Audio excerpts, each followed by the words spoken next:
Make sure you subscribe on Apple Podcasts, Stitcher, Spotify, YouTube. Those are all the places that you can subscribe to us and listen to Dragon Ball Super Dope. Let's do it.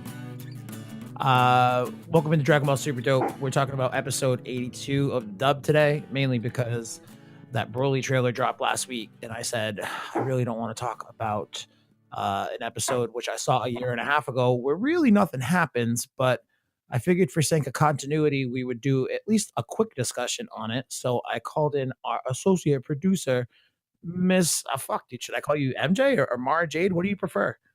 I like MJ. That's what everyone calls me. MJ. So I've talked about you on the show in the past a few Quite different a lot. times. Yeah. It's because you're one of my favorites. And Yes.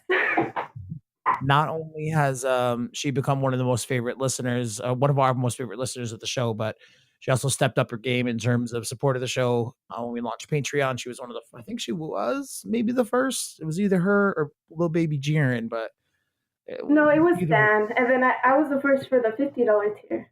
Yeah, so she jumped in on the $50 tier, got that associate producer status. And one of the perks of that status is basically you get to be on an episode of Super Dope with us once a month. Now, Marjade is a big fan of Trunks. Oh, yes.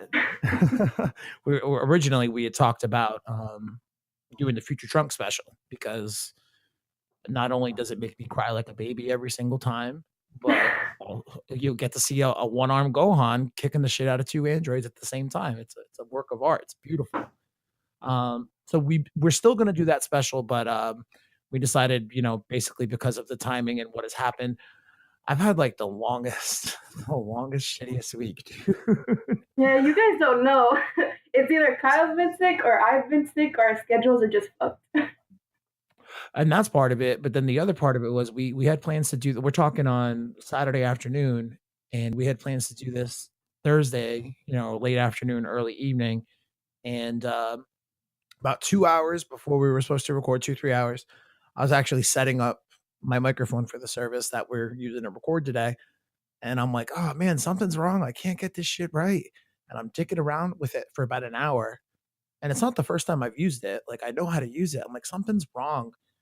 And then I realized that my computer just stopped making sound altogether completely. And I couldn't turn it back on at all. And I had like a crazy panic attack and thought to myself, all you do is like edit podcasts all day. So if your computer don't have sound, you're boned, man. So that started like 12 and a half hours of trying to troubleshoot and repair my computer. I went to bed around 3:45 later that night. Oh my God, I don't know how you do it. Honestly, I don't know how I did it either, but I know that I did it out of like the 12 and a half hours was driven solely out of like extreme panic and anxiety and like, because like I do Super Dope and shit, and don't get me wrong, I love doing it, but like I edit and produce other people's podcasts and people pay me for that. So I'm like, shit, I ain't making no money. This is bad news. So between that, me being sick, you being sick, and just scheduling difficulties, this has been a long time coming. So before we talk about episode 82, I'm kind of curious. I know that we've talked about it a little bit, but at least for, the people listening today, how did you stumble onto Super Dope in the first place? Okay, so I started listening to Super Dope, I would say mid-June, and I don't listen to podcasts. I've tried with YouTubers and things like that, and I just fucking hated them. But so I hated them. I didn't like podcasts at all. Wow, that's weird. Yeah. So do you remember how you stumbled across us in the first place? Yes. Though? Because if you're not listening to podcasts, then you must be like, oh shit, I gotta listen to this in a podcast app. Like, what the hell is that about? Yeah, I was on Spotify because I fucking love Spotify. And I remember looking for anime intros or something, and I was just playing around, and I typed in like Dragon Ball Super, and the podcast came up. And I thought, oh, maybe this is like someone that puts Dragon Ball songs or whatever. And then it wasn't. It was a podcast. And I told myself, oh, I don't even like podcasts. But I gave an episode a listen, and I was laughing my ass off the entire time. So Hopefully in a good way and not like out of yes, like pity and spite for us. yeah, and I remember I was drawing in my room and I was focused on what I was doing. And then I don't remember who was on. I think it was Brandon. And I just kept laughing my ass off and I couldn't even focus on what I was doing. Yeah, Brandon's got a tendency to make things as uncomfortable as humanly possible, typically on purpose. So it makes sense that you weren't able to focus on making your art. So MJ has helped me in the past with some graphic design stuff and some she fucking draws amazing freehand stuff. I don't know dick about art myself, so I apologize if calling it freehand was some kind of slight. I don't know Oh what no, was it's innocent, fine. but where can people find your art? Because you primarily just draw anime stuff. Yeah. Well, I just use Instagram mostly. And my Instagram is drawings underscore by MJ. So you guys should go follow me. You should, because every time especially since we've started to chit chat about the show over the last few months, your drawings have come such a long way in such a short amount of time. It's ridiculous the progress that if you go back to the beginning of your Instagram account and then see the shit that you posted, say this week, it's like, Jesus Christ, dude, this girl is constantly improving her craft. And it's really cool to see that happen in real time via Instagram. That's all I do all day long. Especially, I go to the library and I work there with younger kids in art classes. And I swear, it gets me frustrated with things that they don't know. But I'm like, just take your time. Just take your time. Kids, how old are they? They're mostly 5 to 9. Oh, damn, yeah, so you really can't like, I'm It's sure that hard. must push patience, but, like, you can't really fault them for not knowing, the technical kinda art Yeah, stuff that you're trying to exactly. instill into them. Yeah, that could be frustrating for sure. Well, either way, I'm glad that we've got you on board as our first associate producer. It is a super limited spot, and I'm glad that you were one of the first people to step up, mainly because not only do you get to do this episode with us once a month, but um, both Mara Jade and fucking Dan as well on that super dope board member status.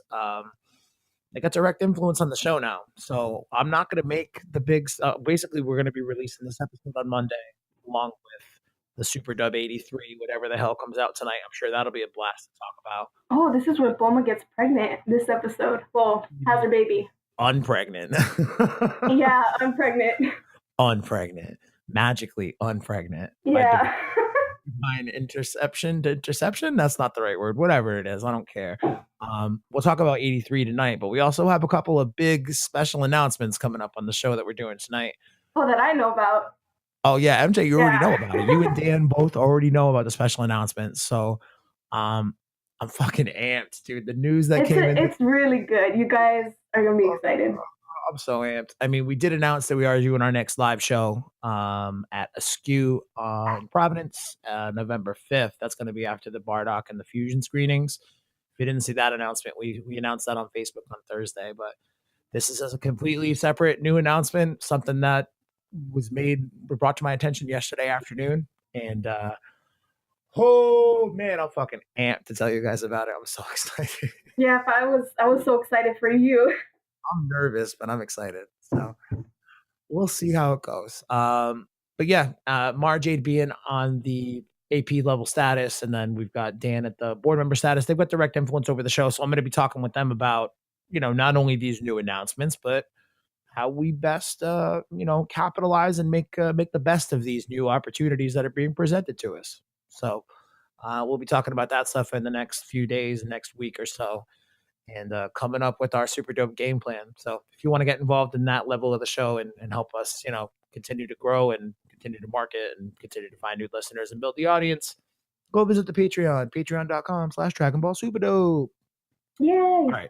I'm done preaching about fucking people needing to give me money. So we are going to talk about episode 82 of the dub because I failed to do it last weekend. What the fuck is it called? Goku Must Pay. The warrior of justice, Top barges Top. in.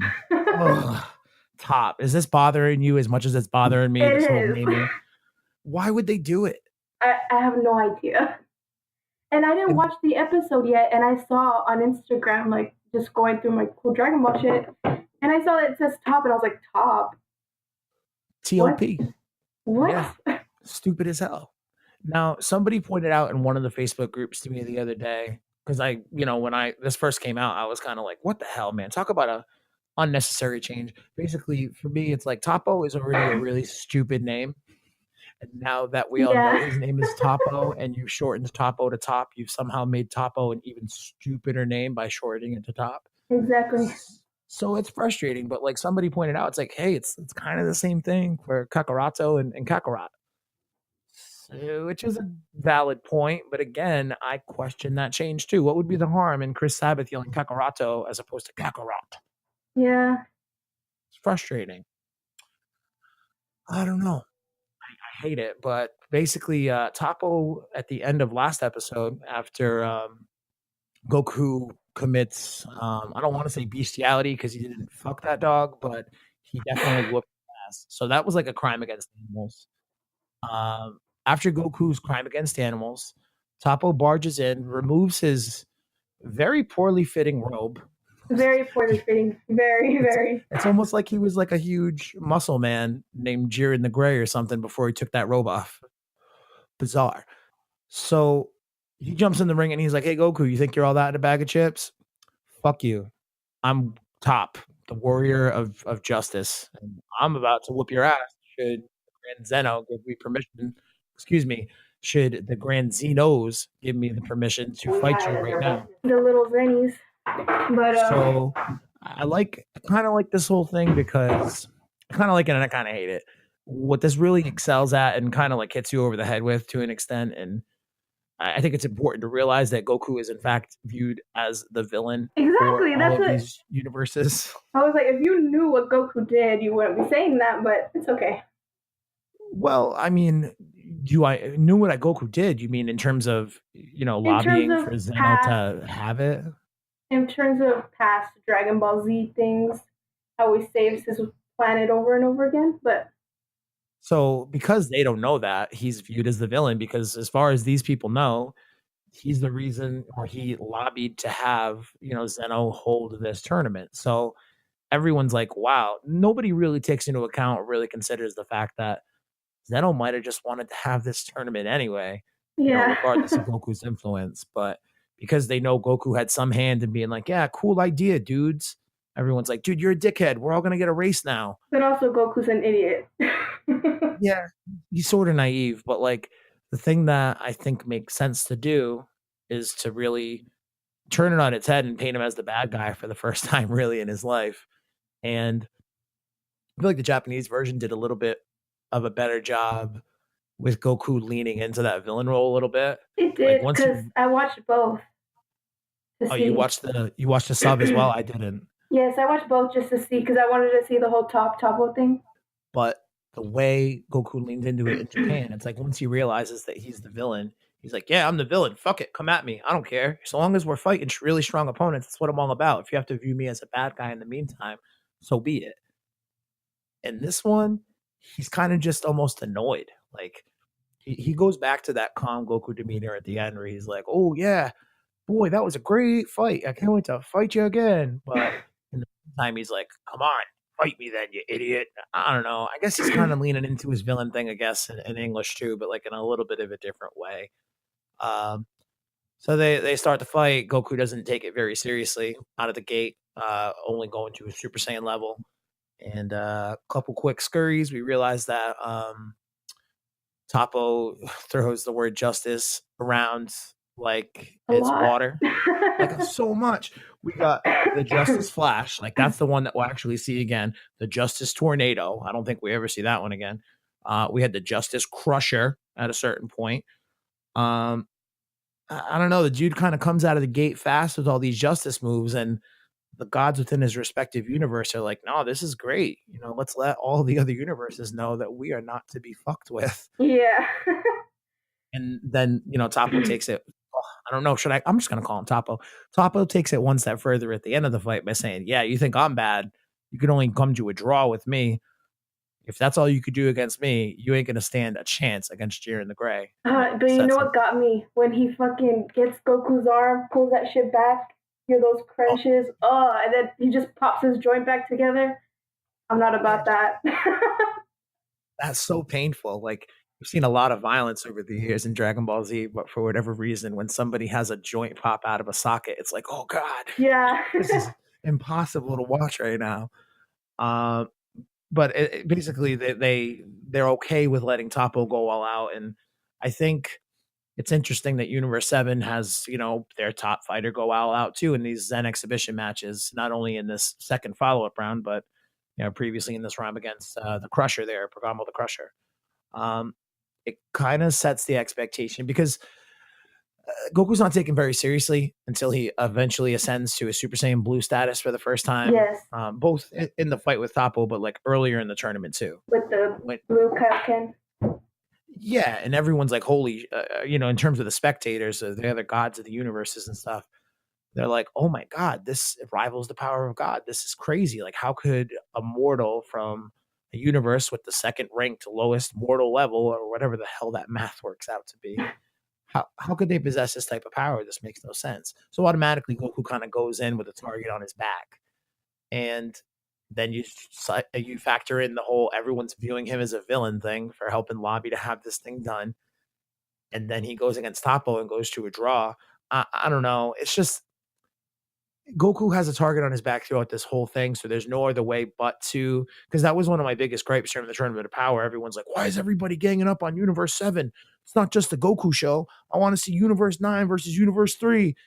And it's because like they went through painstaking efforts to make sure that everybody goes at Goku the Yes, entire tournament exactly. with everything we're seeing right now. Oh, it's so fucking frustrating. Um, so Toppo proceeds to kick the crap out of Goku pretty swiftly.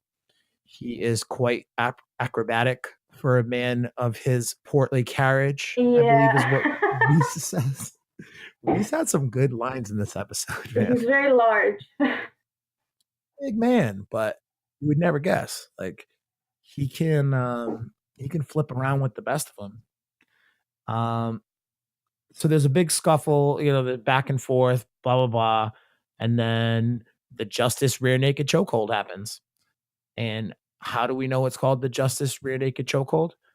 The clown god of destruction, whose name, by the way, I'm not even sure of. Okay, in Japanese it was Belmod, and for some reason, Isn't it like I Vermont or something? everyone in Japan in the anime called him Belmod. For Yeah, whatever yeah, reason, I think in the manga they called him Vermouth, and I'm not sure why. And then in the dub, they're calling him Vermod, yeah, which is a combination of the two names, right? yeah. It's so strange. Why does And the he? I and don't want to just say this because I don't want people to get mad. But why does he? oh, what, black You voice. already know what I'm gonna say, right? Oh, dude, it's the first time I heard the dub voice actor for Vermod, I was like, what the hell? Right? And I even went on a big thing about it a couple of weeks ago. I'm like, if I was the voice actor auditioning for that role, I'd be like, oh, cool. I'm going to be an all powerful god of destruction. That's dope as hell. All right. What's your voice sound like? All right. Well, it sounds like a black guy's voice, except like really hood. Very hood. Okay. Well, what does the god of destruction look like? Oh, he's a clown. With I'd be big like, he's a giant red clown, lips.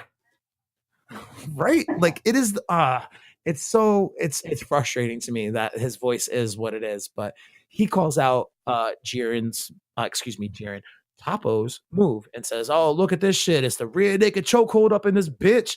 Like that seriously may have been how he fucking said it. Like so, I'm pretty sure he did. I could see it.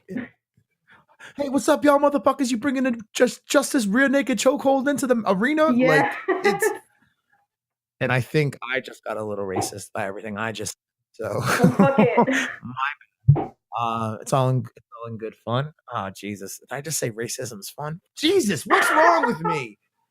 Anyway, Goku suddenly is like, hey, this rear naked chokehold is crushing my bones. And in case you couldn't tell that it's crushing my bones, I'm gonna scream so much. Jesus, man.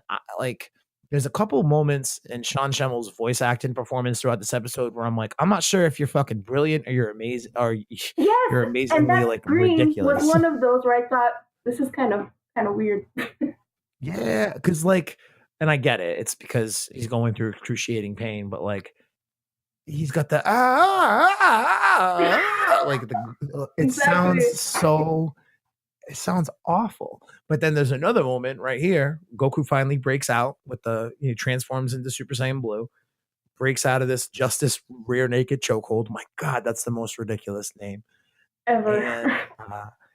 And and he has this good yell, but like basically he charges up this huge Kamehameha to shoot at Toppo, and Toppo tries to Justice Flash that shit right out of existence, but Goku takes like a couple of steps forward, gets right in front of Toppo and blasts it. And that last ha that he lets out for that blast, that's one where I was like, damn, Shamel, you felt that one. That came from like the bottom of your soul. You pushed that all the way out from the Yeah. deep. You sounded like a bear. And I'm sure that there was a bear. And I'm sure that there was like some cool effects to like make it a little bit deeper and shit. But god damn, that thing was guttural. That was one of the better Kamehamehas I think I've ever heard Sean Schemmel yell. So while I am definitely quick to make fun of his stupid screaming while being Justice rear naked choked, I will definitely be quick to compliment him on a hell of a ha. Yeah, credit where it's due. All right, Topo, get mad. I'm about to break my ceiling. So Goku does, continue to talk a little bit of shit afterwards. Topo's like, yo, just hit me with that blast, man. That's not cool. Goku's like, yeah, you mad about it? Well, watch this. I'm about to get even stronger and break my limits. And that's where I'm like, break my limits? Limit Breaker. That's the name of the new song. I see what they did there. I'm into it. And then the Grand Minister is like, nah, never mind, guys. We're done. Yep. We're not doing this. Not right now. Yeah, if you keep doing this, y'all motherfuckers are going to die. So you should stop and go home. And that's when you see for the first time, and I think like this scene is understated in terms of the validity that it brought to the whole grand priest is evil theory. But for the first time, you see Zeno disagree with the grand priest, or the grand priest really disagreeing with Zeno, because the grand priest stops it, and Zeno's like, "Hey, what the hell, dude? I That know. was We want getting to see good. I want to more. watch the rest. Come on." And the grand minister's like, "No, you don't. If you keep watching this, they might die, and they need to. I need to get ready to build this arena thing. So yeah, no, you don't need to watch this In anymore." 2 fucking days. Yeah, right. And Zeno's like, "Oh, okay, yeah, all right. No, you're right. The match is done." And the only thing I can think of is like, man, if he can get them to just like randomly decide that they agree to stop this match, like what else could he get them to do?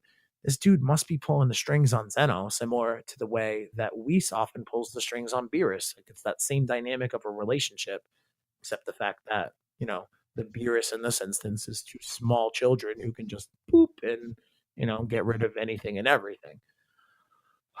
So I don't know. I just think it's interesting that we finally see that, that one little like display of dominance from the Grand Minister in this case for the dub over Zeno, and nobody really talks about that and how I think it lend credence to that whole Grand Minister's evil. I still would like to see that happen. Maybe down the road after Toriyama retires or whatever, like for real, Toritaro can be like, remember that shit y'all wanted to see like 10 years ago? Here it is. Oh, that would be I surprising. don't Yeah, I don't think we're that lucky. We're not. I wonder often what's going to happen with the future of Dragon Ball. I think a lot of people peg it as an anime that'll come back next year, probably in the spring 2019. I hope, but I don't know. I don't know if that's the case. I think, and the reason everyone thinks that is, there's going to be an announcement at Jump Festa Japan. I mean, Jump Festa happens in Japan, so there'll be an announcement at Jump Festa. I think it's December 22nd. So just about a full week after that first Broly movie drops in Japan. Well, I guess And everybody wants more Super because Dragon Ball is such a hard anime to let go of. It really is. it is because it's so much of like who we are as people. We grew up with this shit. Yeah. How old were you when you first started watching Dragon Ball? Oh, I have no idea. I think I was in 7th grade because my brother was really into it at the time, and my school just got all the mangas. So that was the big thing. And I didn't hang out with much of the girls. So all of my guy friends were just like, dude, you should read Dragon Ball, blah, blah, blah. I wasn't into it, but my brother was. And then later on, like a year or two ago, I got really into it and anime in general. So, I mean, I think why Dragon Ball, like you said, is such a tough thing to let go of is because at least for me, and I know a lot of our listeners have watched Dragon Ball since they were kids. I mean, you're a little bit younger than I am, but most of the people that I talk to and get in touch with me, they're somewhere between like 23 and like 35, say, and they've watched Dragon Ball since they were very small, and they had Goku as as much as we make fun of Goku as a fandom for being just a big dumb fucking strong ox all the time. Um, the moral compass and the virtue that he brings to his character, and always believing to do right and do no harm, and always willing to push himself to the limit, and continue to constantly improve and all that shit. Like those are virtues that were instilled in us as fans, as very young children. And I think when we see Goku, especially doing new shit like we've been able to see with Super over the last few years, it not only gives us that feeling of nostalgia, but it's like, hey man, if this thing can still keep going, I can still keep going. Oh yeah. But maybe that's just like the old man talking to me. No, Maybe. 100%. Because even my brother, he's not into anime at all. But sometimes I'll be watching Dragon Ball in the living room, and he comes sits next to me. And he's like, "What's up? What's Goku Yeah, getting into this week? and he'll stay there for Whose like ass are we hours. kicking?" That's And I awesome. always tell him, I thought you didn't like Dragon Ball anymore. And then he just leaves. See, don't push him away, man. Don't push him. Don't make fun of him. Just let him watch it. Let him enjoy it. Before you know it, he'll be like, "Yo, what is going to happen on the next episode of Dragon Ball Super? I need to know." Oh, he hates Super. That's That's the thing. He's yeah. one of those that like anything new that pops up, not about it. I'm all about the old stuff. Yeah, he's a purist. Yep. I long for my old DBZ all day, dude. Mm-hmm. Kind of frustrating. Um, I think Super will. Super's obviously better than GT. Oh, Um, obviously. that's a no brainer. It's not better than Z, but uh, I think as Super ages, and this is like with the assumption that Super doesn't come back and they make no more new episodes, or if it does come back, it's a different series, and we're not looking at Dragon Ball Super, but Dragon Ball, whatever the hell it would be Super called, duper. but Super Duper, Yeah. yeah, Super plus Ultra. Mm-hmm. So I think with Super coming back, or now that Super's finished, so episodes 1 to 131, you stacked up that series versus the 291 episodes of Dragon Ball Z, and I think Kai is 167. I could be wrong there. I don't fucking know. I don't dig Kai really. I need all my shitty filler. Right? Um, I think when you line up the two series, like there's not too much of a gap between Z and Super, or not as much as people make it out to be. Super's got its problems. It's also got a good amount of like high points and awesome things that happen. Dragon Ball Z has some of the most iconic fucking anime battles in history, Oh yeah. but definitely also has its problems. So um, the nostalgia for somebody like your brother who's like, oh, I don't want to watch any of that new shit. I can only watch the old shit. It's like I think the nostalgia blinds them to the faults or the flaws rather of what the old series had to offer. So with episode 82 in the books, man, I'm kind of glad because oh, I mean, there's like a little tag at the end. So they break up the fight and like, hey, all right, cool. We'll see you guys in about 40 hours. All right, go get your teams. Bye. And it's game on. And Beerus is freaking out, super high strung. And Goku's just Not very not freaking out at all. Yeah, dude. Goku actually says this thing that's like super fucking Buddhist. And he says something like basically Beerus is like, we've only got 2 days. Like, we need to go assemble a team. We need to start coming up with a strategy. And Goku's like, why am I going to worry about the things that I can't control? Like, that's like a founding principle or like idea in Buddhism is like, things outside my control, I just can't worry about because whatever's going to happen is going to happen. And I'm just going to have to deal with that then. Mhm. I have an understanding of you can't control the things that happen to you. You can only control how you react to them is a very Buddhist fucking idea. And the high natured or the high strung Beerus at this point, trying to come up with a plot or a strategy to, ensure victory versus Goku's assuredness of himself. Like he's very like at peace with the idea that all right, we've only got 2 days. Let's get our team together. We can't really worry about the fight because we don't know who we are going to be fighting. We can't plan for what we don't know. Oh So why are no, we going to I'd worry be about the sweating plan? bullets. That's because we're not Goku. I'd probably be more in the Gohan camp where I'm like, all right, let me come up with mad plans. Oh hell And no. Goku's like, nah, man, don't worry about it. So next week we'll get to see a baby be forcibly removed from Bulma's belly. By Whis. That'll be that'll be weird. I remember when we first watched it, it was weird, and I'm assuming Weiss will make it even weirder. Some of the lines that some of the lines that Weiss had in this episode today, like he's showing a little bit more of that feisty character. He said one line to one of the other angel attendants in this episode where she's like, "Oh, now you see the power of Universe 11's warrior, noble sirs," and he's like, "You use noble sirs like it's a nervous tick, and it's pissing me off." I like feisty Weiss. We need more feisty Weiss. I love feisty Weiss. I wonder if feisty Weiss is only happening because he's like, man, this is taking forever. I just want to get some fucking food. Like he's just like kind of angry, so he's like letting people know. Yeah, that's my favorite Weiss. But we'll get to see him perform a non C-section next week. That'll be cool. And we're right in the thick of this Tournament of Power thing. We don't have we're almost caught up, like in terms of episodes and where we started on Super Dope. So I don't know what we do when that happens, but I guess we have to just keep chugging along through these dubs because what the fuck else are we gonna do except pray for a new anime to come out? I've watched so many new animes this week. It's insane. Yeah, you're like real devoted to just consuming as much anime as you can. And once I get into one anime, I have to watch all of it, and then I'll start a new one. You ever go back and rewatch other animes? Sometimes if I think they're really good. You rewatch My Hero? Oh no, not yet. I'm waiting for season 4. Man, you have a long time to wait for season 4. I know, I know.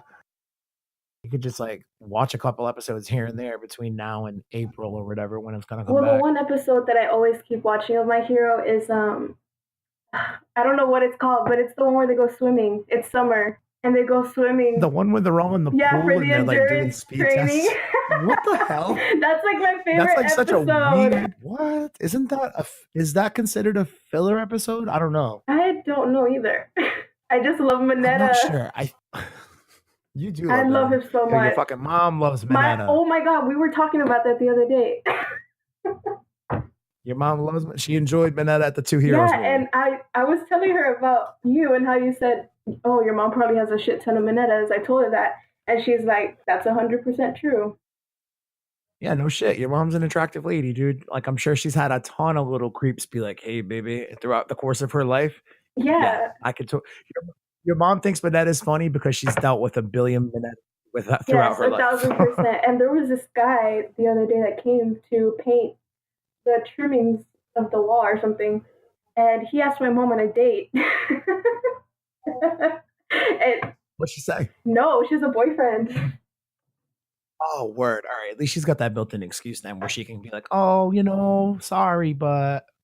Yeah, and I said, "You had to do with the Mineta, didn't you?" I wonder if he was, very small in stature. He was kind of short. Go figure. All right. So that's going to do it for Super Dub 82. I am going to do 83 tonight. At some point, I got to rope somebody into doing it with me, either Carlton or Mike or somebody. But we have some big announcements. Very big announcements. And if you listen to the next episode of Super Dope, you too will know the announcements. So we want to thank you for listening. MJ, thank you so much for being on the show with us this month. No, of course. Next month, you and I have to figure out a good time. We could probably do it sooner rather than later, but we could figure out a good time to do a Future Trunks special discussion. Yes. Because that's your boy. That is my boy. You guys don't know how much I love Trunks. Every single day is just like a new day, and I just love Trunks more and more. Well, if you go visit, what is it, @drawings_by MJ, you'll see a lot of that. A lot of Future Trunks there, exactly. So go check out MJ's artwork, and be sure you rate and subscribe on Apple Podcast, Stitcher, Spotify. A review really helps us, helps other people find the show. would really appreciate that. And but yeah, that's gonna do it, I guess. Yep, we're done. We are done here. think I think we are done. Super What up?